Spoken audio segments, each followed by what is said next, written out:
In this lesson, we're going to talk about the conjugation of the verb have. This has been requested by many students because they see have had, has had, and they get confused. So let's talk about that today. Of course, I'm Jennifer from jforrestenglish.com, and this channel is dedicated to helping you sound like a fluent, confident, natural English speaker. Now, before we go any further, make sure you subscribe and hit that bell icon so you're notified every time I post a new lesson. And let's dive in with this video.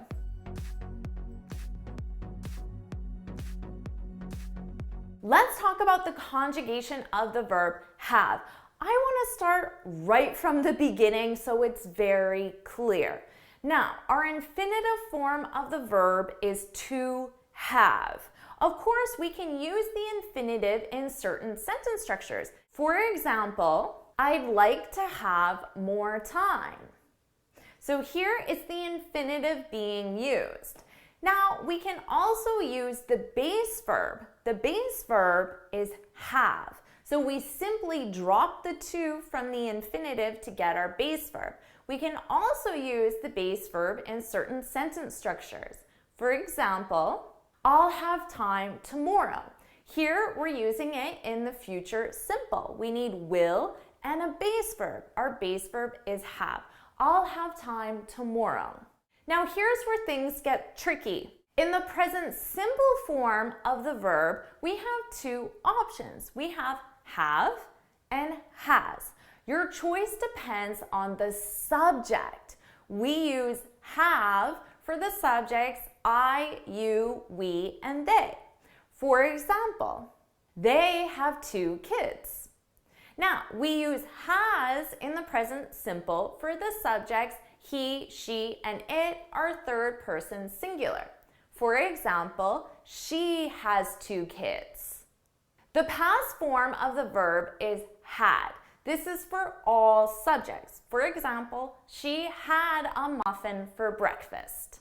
Now here's where things get tricky for students. Let's talk about the present perfect. So the present perfect with the verb have can be formed in 2 different ways.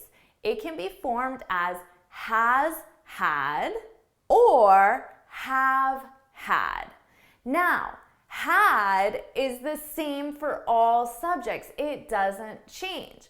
But has and have changes according to the subject. You already learned this with the present simple. So you know that we would use have had for our subjects I, you, we, and they. For example, we've had enough.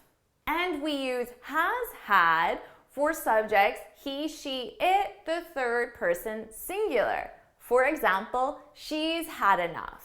Now notice how I'm using a contraction.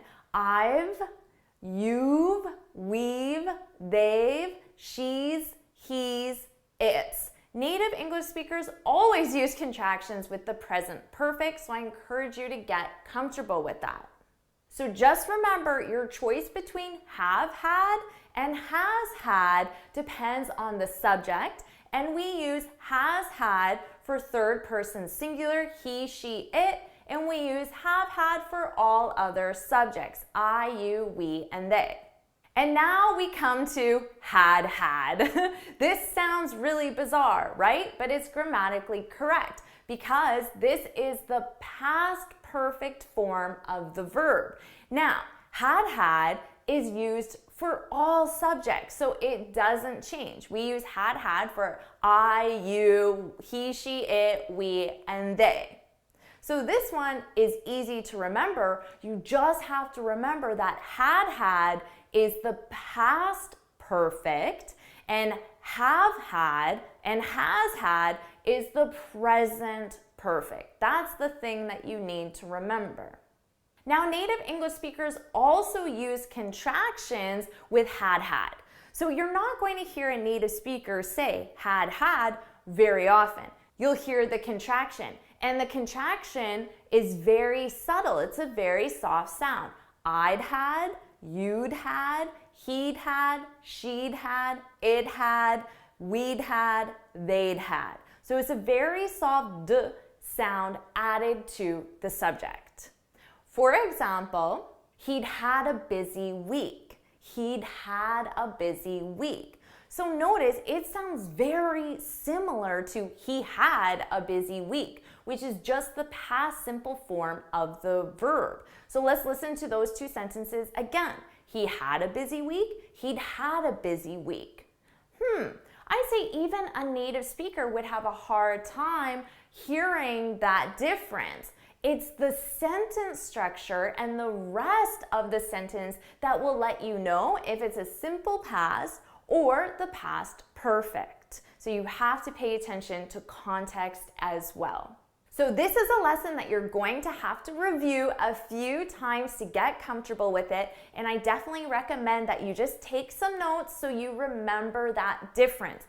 And now I want you to practice. So of course, I want you to leave a present simple sentence, a past simple sentence, a present perfect sentence, and bonus points if you can leave a past perfect sentence as well. And remember, your conjugation depends on the subject. If you found this video helpful, please hit the like button, share it with your friends, and of course, subscribe.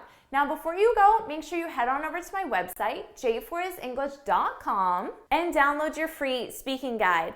In this guide, I share 6 tips on how to speak English fluently and confidently. And until next time, happy studying.